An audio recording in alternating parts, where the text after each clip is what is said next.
नमस्कार, स्वागत है आपका न्यूज बुलेटिन में और मैं हूं आपके साथ सपना पांडे। बुलेटिन की शुरुआत से पहले एक नजर इस वक्त की हेडलाइंस पर। जामनगर दौरे पर सीएम मोहन यादव वन्य जीवों के लिए चलाए अभियान। बोले, वन्य संपादन और वन्य जीवों से जुड़े विषयों पर काफी काम किया जा सकता है। दिल्ली में चलाया जा रहा एक पेड़ मां के नाम अभियान। जल संसाधन मंत्री प्रवेश वर्मा ने अभियान में लिया भाग। बोले, दिल्ली सरकार के शिक्षा विभागों ने इस कार्यक्रम का किया आयोजन। उत्तर प्रदेश के कैबिनेट मंत्री स्वतंत्र देव सिंह ने विपक्ष पर साधा निशाना। कहा, कांग्रेस और सपा जातिवाद, क्षेत्रवाद, परिवारवाद और वंशवाद के चक्कर में फंसे हैं। हापुड़ में विवाहिता का शव फंदे से लटका हुआ मिला। देश गांव में मचा हड़कंप, पुलिस जांच पड़ताल में जुटी। इंदौर के राजा रघुवंशी की हत्या के मामले में झलका आरोपी की मां का दर्द। कहा, मेरा बेटा बेकसूर, मेरे बेटे को फंसाया गया है। चलिए अब रुक करते हैं खबरों की ओर। कर्नाटक के कलबुर्गी में कांग्रेस के राष्ट्रीय अध्यक्ष मल्लिकार्जुन खड़गे ने बीजेपी सरकार पर जमकर निशाना साधा। खड़गे ने कहा कि बीजेपी ने अपने कार्यकाल में सिर्फ हमारे किए हुए कामों का उद्घाटन किया है। इसी दौरान जाति जनगणना को लेकर भी कहा कि ये बहुत जरूरी है क्योंकि बहुत से लोगों को ओबीसी में जोड़ा गया है। वाले ही याद नहीं करते मेरे को, तो दूसरों का तो छोड़िए, देश का काम तो ऐसा कोई बड़ी बात नहीं है। हमने जो किया था उसको हमने आगे बढ़ा के इनॉग्रेट किया है। तो ये उनका आदत है कि जो हम तैयार करते हैं हरी झंडा बताना, तो बताने दो। सर, ताವು ಇಲ್ಲಿ ರೈಲ್ವೆ जाति जनगणना कास्ट सेंसस रिपीट शुरू होगा क्या सर? नहीं, देखिए चंद चीजें ऐसे हैं उसमें से कि जो क्राइटेरिया पहले हमारे सिद्धरामैया के सरकार ने बनाई है, सोशियो इकोनॉमिक क्राइटेरिया, बहुत से क्राइटेरिया, वो तो रहेगा बेसिक। उसके साथ जो छूटा हुआ कोई अगर एक आधा ये है तो वो ऐड कर देंगे। लेकिन सेंसस इसलिए करना, रीसर्वे इसलिए करना पड़ रहा है, वो 10 साल का है। तो 10 साल में बहुत से लोग एसटी में आ गए हैं, एससी में आ गए हैं और बहुत से लोग even OBC, sorry SC ST का तो अलग हो गया, ओबीसी में आ गए हैं। बहुत से लोगों को जोड़ा गया है। अब कौन से कम्युनिटी के कहाँ आ गए हैं वो सब देखकर सर्वे करना है, बाकी कुछ नहीं। सर, अब पीएम मोदी का लेटर लिखा है कि पेरेंट्स से इलेक्शन नहीं किया। देखो, मोदी डेमोक्रेसी बोलते हैं। अरे कोई प्राइम मिनिस्टर आजादी के बाद डिप्टी स्पीकर का पोस्ट खाली नहीं रखा। अपने दोनों पीरियड में ये तीसरा पीरियड चल रहा है, वो खाली रखा। और कॉन्स्टिट्यूशन में प्रोविजन है कि डिप्टी स्पीकर को किस ढंग से इलेक्ट करना, क्या करना, और वो है। और एक प्रेसिडेंट है कि लार्जेस्ट पार्टी हो या जो रिकॉग्नाइज्ड पार्टी हो, उनके लोगों को लेकर उनको लीडर ऑफ डिप्टी लीडर बनाना चाहिए। हमने बनाया था, हमारा जब यूपीए सरकार था, हम अपोजिशन के पार्टी के नेता को ही हमने डिप्टी स्पीकर बनाए। इससे पहले भी बनाए गए ऐसे ही। तो ये मोदी जी का एक्ट जो है, it is illegal, undemocratic and just he don't want to give even small post of deputy speaker. That itself shows that he has no faith in democracy. इसीलिए मैं उनको चिट्ठी लिखा हूँ कि कॉन्स्टिट्यूशन के मुताबिक देना चाहिए, लेकिन अब तक 10 साल में आप नहीं दिए। इसीलिए वो कानून के तहत देना चाहिए और उनको ये मालूम होना चाहिए कि इस देश में संविधान के तहत सरकार चलती है। दिल्ली में कांग्रेस नेता जयराम रमेश ने मोदी सरकार से सवाल पूछते हुए फिर से सरकार पर निशाना साधा है। उन्होंने कहा कि हम प्रधानमंत्री मोदी से लगातार 4 सवाल पूछ रहे हैं जिसका जवाब अभी तक हमें नहीं मिला है। उन्होंने कहा कि पीएम मोदी सर्वदलीय बैठक की अध्यक्षता कब करेंगे और विपक्ष के नेताओं से बात कब की जाएगी। और इस मुलाकात के बाद वो 4 सवाल और भी महत्व रखते हैं। पहला सवाल है कि आपने सांसदों से तो मिल लिया, 50 सांसदों से मिल लिया जिनको आपने बाहर के देशों में भेजा था राष्ट्रीय हित में, पर कब आप सर्वदलीय बैठक की अध्यक्षता करेंगे?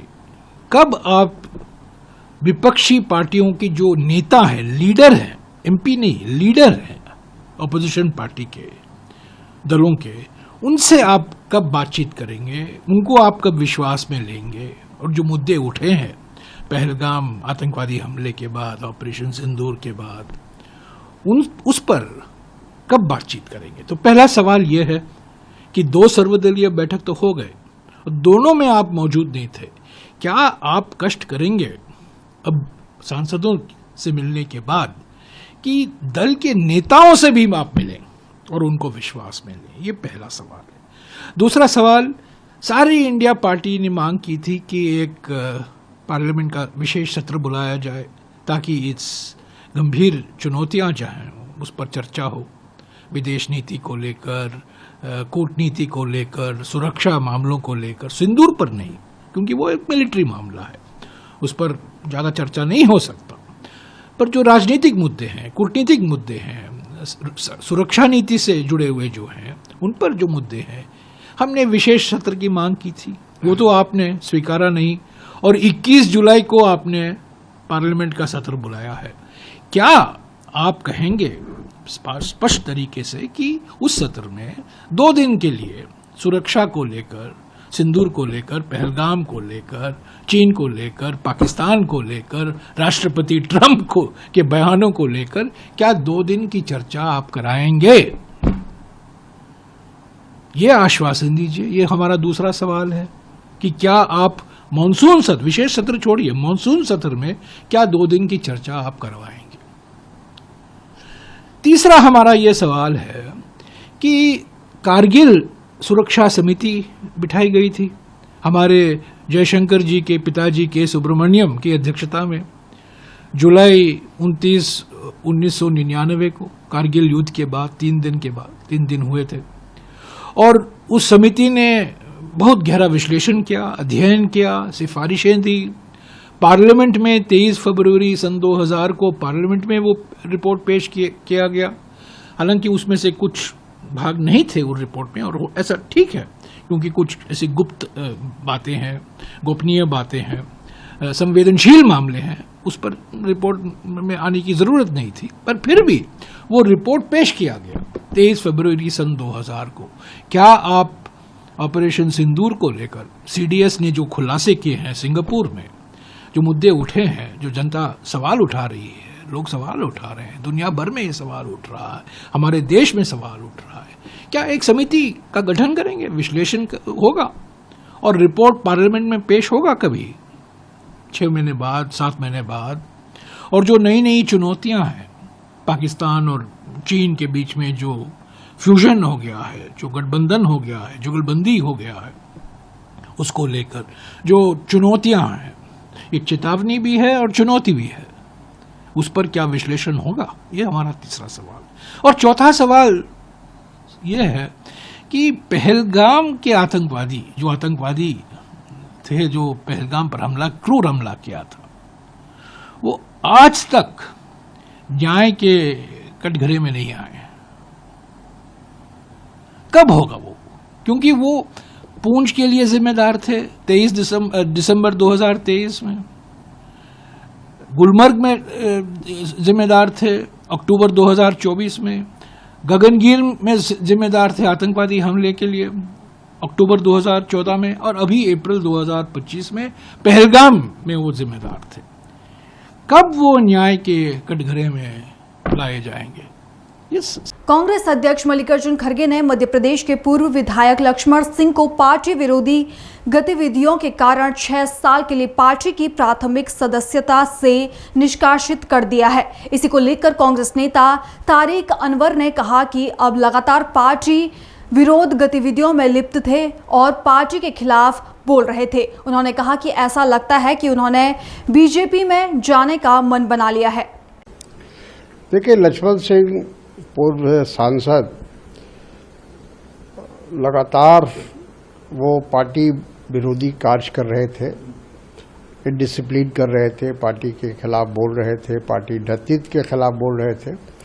कई बार उनको प्रदेश कांग्रेस कमेटी की तरफ से वार्निंग भी दी गई, लेकिन ऐसा लगता है कि वो मन बना चुके हैं भारतीय जनता पार्टी में जाने के लिए, इसलिए उनके रवैये में कोई तब्दीली नहीं आई और आखिरकार जो केंद्रीय अनुशासन समिति है उसने उनके मामले को देखा। प्रदेश कांग्रेस कमेटी और वहाँ के प्रभारी दोनों ने उनके पार्टी से निष्कासित करने का रिकमेंडेशन किया। उसके बाद समिति ने फैसला लिया है कि उनको 6 साल के लिए पार्टी से। दिल्ली में झारखंड के भारतीय रेलवे की कोडरमा बरकाकाना मल्टी टेस्टिंग परियोजना पर केंद्रीय रेल मंत्री अश्विनी वैष्णव ने कहा कि विशेषज्ञों की गणना के अनुसार इस परियोजना से कार्बन डाइऑक्साइड की मात्रा 7 करोड़ पेड़ लगाने के बराबर होगी। रेलवे प्रोजेक्ट्स हैं, एक है कोडरमा से बरकाकाना डबलिंग, दूसरी है बल्लारी से चिकजाजूर डबलिंग। दोनों काफी बड़े सेक्शंस है, 133 किलोमीटर और 185 किलोमीटर के, और दोनों के दोनों economic activity point of view से बहुत इंपॉर्टेंट है, कनेक्टिविटी पॉइंट ऑफ व्यू से बहुत इंपॉर्टेंट है, और ट्राइबल और जनरल पॉपुलेशन के मूवमेंट के हिसाब से बहुत इंपॉर्टेंट है। पहले प्रोजेक्ट पे आता हूं, कोडरमा बरकाकाना डबलिंग 133 किलोमीटर। ये प्रोजेक्ट 3063 करोड़ का है और ये काफी लॉन्ग डिस्टेंस प्रोजेक्ट है, 133 किलोमीटर का है, और ये पटना और रांची के बीच में शॉर्टेस्ट लाइन है। इसको डबल करने से पटना से रांची के बीच में मूवमेंट काफी स्मूथ हो जाएगा, काफी नई गाड़ियां चलाई जा सकती है, और हजारीबाग, छतरा, कोडरमा, रामगढ़ ये जो जिले हैं, इन जिलों को अच्छी कनेक्टिविटी इससे मिलेगी। 938 विलेजेस कवर होते हैं, बेनिफिट होते हैं इससे, और 15 लाख पॉपुलेशन को इसका बेनिफिट मिलता है। 17 मेजर ब्रिजेस हैं, 180 माइनर ब्रिजेस हैं, 42 फ्लाईओवर्स हैं, 33 अंडरपासेस हैं, और 30 मिलियन टन कार्गो इस डबलिंग के बाद में एक्स्ट्रा इस लाइन पे जाएगा। आप सब जानते हैं कि रेलवे जैसे कार्गो शिफ्ट करता है हाईवे से, दैट मीन्स एक एनवायरमेंटल बेनिफिट मिलता है। जो एक्सपर्ट्स ने कैलकुलेशंस किए हैं, उन कैलकुलेशन के हिसाब से 30 मिलियन टन कार्गो शिफ्ट अगर होता है तो that is equivalent to planting 7 crore trees. 7 crore पेड़ लगाने से जितना कार्बन डाइऑक्साइड सिक्वेस्टर होता एटमॉस्फेयर से, उतना इस 30 मिलियन टन कार्गो को रोड से रेल की तरफ शिफ्ट करने से होता है। और 32 करोड़ लीटर डीजल हर साल बचत होगी इससे देश की। ये बहुत इंपॉर्टेंट प्रोजेक्ट है। इस प्रोजेक्ट की लोकेशन अगर आप देखें नक्शे पर, प्रैक्टिकली आप अगर नक्शे को इस बार अलग तरीके से बनाया आपके लिए, झारखंड में इस प्रोजेक्ट को जूम किया है, कोडरमा, हजारीबाग और नीचे अरीगढ़ा। अरीगढ़ा बेसिकली बरकाकाना के पास में एक स्टेशन है, उसका नाम है। और अगर इसका मैप देखें, ये बरकाकाना, यहाँ पर बरकाकाना, पतरातू, ये वाली लाइन है, ये वाली तोरी, ये वाली लाइन है। इस लाइन से कनेक्ट करता है ऊपर कोडरमा को। कोडरमा कनेक्ट होते ही सीधा ऊपर पटना की तरफ, रांची, पटना की तरफ कनेक्टिविटी होती है, और नीचे यहाँ से रांची से, ये फ्रॉम रांची, अगर आप देखेंगे यहाँ से, ये फ्रॉम रांची है और वो टू पटना है। तो ये कनेक्टिविटी यहाँ से बहुत सिग्निफिकेंटली अपने को अच्छे तरीके से मिलेगी। इसका लाभ बहुत लॉन्ग टर्म रहेगा। एरिया में जितने हमारे आदिवासी बहुल गांव है, उन सबको इसका बेनिफिट मिलेगा। कई नई गाड़ियां चल पाएंगी इसको लेने से। देश में जाति जनगणना को लेकर बयानबाजी तेज हो चुकी है। इसी को लेकर कर्नाटक के उप मुख्यमंत्री डी.के. शिव कुमार ने कहा कि हम लोगों की भावना जानते हैं, हम हर जीवन का सम्मान करते हैं, हमें समाज के विभिन्न वर्गों से जानकारी एकत्रित की है। We know the sentiment of people. We respect every life. That is different issue. This is an issue which was been lingering from last 3 months. The matter was placed in the cabinet. All the ministers had their own opinion. We have collected information from various sections of the society. Some of them, they feel that it is a 10-year-old survey which has been done. Though we have spent a lot of money on that, but basically we agree the report, whatever the report is there. But we are only worried about the numbers. That is why even on the scheduled caste internal reservation, a survey is been, resurvey is been conducted on their own right and left issue. Now government, my party discussed with all of them. 22nd we were supposed to take a final call on that. Before that my party high command has summoned. They have asked us the detail, they have consulted with various leaders and they directed us. Yes, you go by your policy of whatever the backward class commission is there, but give an opportunity, but what has been done. So let every section, let no one should be annoyed. See, yesterday you should be very happy that the Lingais and the Vakariga leaders and all the Mutts have welcomed the decision of what the party high command has said. What the high command has said. So my chief minister also agreed. We both were a party to the entire discussion and we have agreed and we will see that it will be a people's movement. Let even BJP people also, whatever they want to fill up the gap. They feel that it is not good, not proper and all. This report was being submitted by a BJP man. Again, he was a BJP leader. Then he joined the Congress. After submitting the report, he joined the Congress party. This Mr. Jayaprakash Hegde was being appointed from the BJP itself. It was their report. But now we said that we have accepted the report and we did before placing it before the assembly. Now we have taken a call. Sir, how? Muzaffarnagar दौरे के दौरान CM Yogi Adityanath ने एक जनसभा को संबोधित किया। उन्होंने कहा कि जब विदेशी आक्रांताओं की ओर से भारत के धर्म और संस्कृति को रौंदा जा रहा था, उस कालखंड में सदगुरु रविदास महाराज का आविर्भाव होता है। सदगुरु रविदास महाराज ने सामाजिक आडंबर और कुर्तियों के प्रति समाज को जागरूक किया। मेरा सौभाग्य है कि ज्येष्ठ पूर्णिमा के इस पावन पर्व पर सदगुरु रविदास जी महाराज की स्मृति में स्थापित इस आश्रम और इस पावन गद्दी पर संत स्वामी ज्ञान भिक्षुक दास जी महाराज की 65वीं पुण्यतिथि और अखिल भारतीय संत शिरोमणि सदगुरु रविदास मिशन के संस्थापक अध्यक्ष सदगुरु समनदास जी महाराज की पुण्य स्मृति में एक सुख तीर्थ पर इस पावन सत्संग और बड़े भंडारे का आयोजन यहां पर आयोजित किया गया है। मैं सबसे पहले इस ज्येष्ठ पूर्णिमा के अवसर पर पूरे प्रदेशवासियों को हृदय से बधाई देता हूं। पूज्य संतों का हृदय से अभिनंदन करता हूं और आप सभी उपस्थित श्रद्धालु जनों का भी मैं इस अवसर पर प्रदेश सरकार की ओर से हृदय से अभिनंदन करता हूं। बहनों और भाइयों, जब हम पूज्य संतों की परंपरा की बात करते हैं तो मध्यकाल में जब देश गुलामी की बेड़ियों से जकड़ा हुआ था, विदेशी आक्रांताओं के द्वारा भारत की धर्म और संस्कृति को रौंदा जा रहा था, उस कालखंड में ज्योति की एक पुंज के रूप में सदगुरु रविदास जी महाराज का आविर्भाव होता है। काशी में जो भारत की सनातन धर्म की प्राचीन नगरी है, उस काशी में शीर गोवर्धन में सदगुरु रविदास जी महाराज का आविर्भाव होना और उन्होंने अपने कर्म साधना के माध्यम से जो एक प्रेरणा वहां से दी, वह आज भी पूरे देश के लिए, हर श्रद्धालु जन के लिए एक मार्गदर्शक के रूप में काम करती है।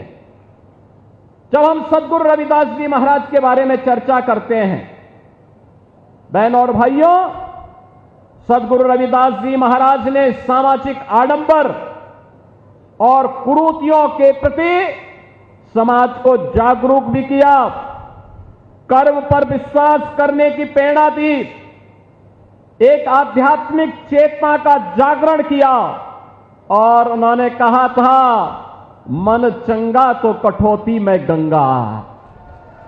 बहनों और भाइयों, ये सद्गुरु रविदास जी महाराज का कथन ये जीवन में आंतरिक पवित्रता और निर्मलता का प्रतीक होता है, एक नई प्रेरणा है और इसीलिए उन्होंने सामाजिक बुराइयों से दूर रहने के लिए समाज को एक नई प्रेरणा दी।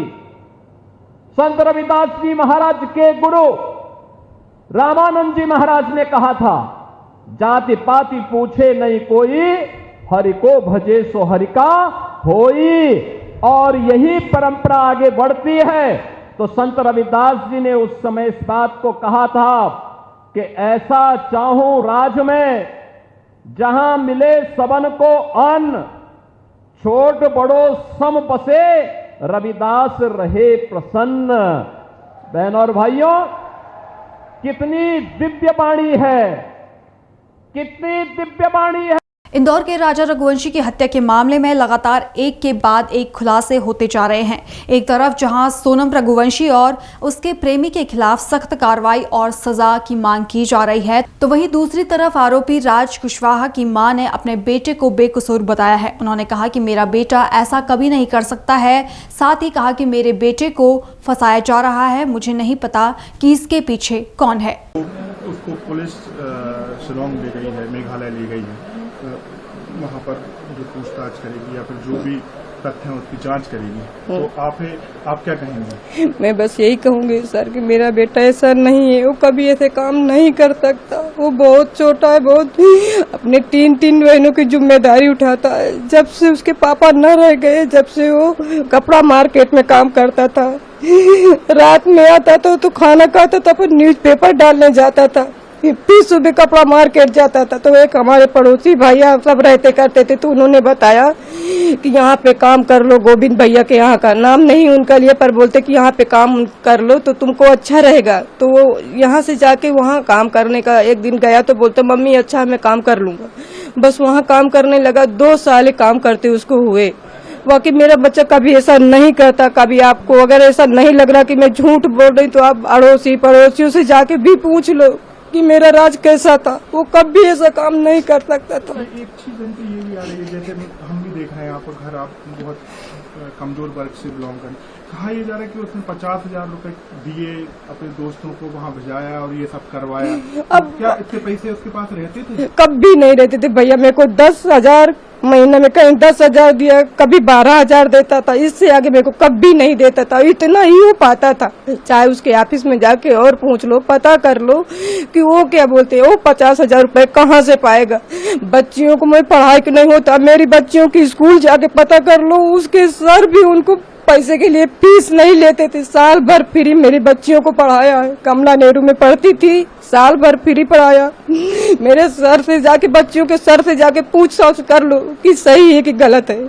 अब इससे आगे मैं क्या बोलूं। आपके हस्बैंड की 2020 11 मई को ऐसा हुआ था। मतलब राज पे पूरा उसके बाद से मेरा राज सब संभाला है। हम एक टाइम खाते थे और एक टाइम नहीं खाते थे, तब भी हम अपने बच्चों के साथ ऐसा रहा। मेरा बच्चा कभी ऐसा नहीं करा।